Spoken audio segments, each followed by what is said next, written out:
কি খবর সবার? আসসালামু আলাইকুম, মাইসেলফ শাওন। তো অনেকদিন পর আজকে একটি ব্লগ বানাচ্ছি। আর আজকের ব্লগটা হলো মালয়েশিয়ার এই প্রথম রেইন ওয়াটার ফেস্টিভ্যাল হচ্ছে, যেটা মূলত থাইল্যান্ডে বেশিরভাগ হয়। এটা মালয়েশিয়ায় প্রথম হচ্ছে। তো এটা হচ্ছে মালয়েশিয়ার বুকিট বিন্তান এরিয়ায়, পেভিলিয়নের কাছাকাছি। তো যাচ্ছি ওইখানে, দেখি কেমন মজা হয়। ট্রেনের টিকিট নিয়ে নিলাম, কারণ ওইটা বুকিট বিন্তান আমার বাসা থেকে একটু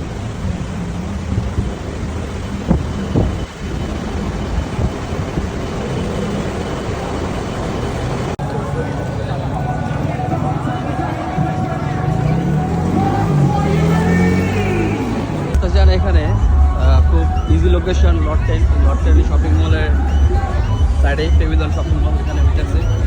আর এত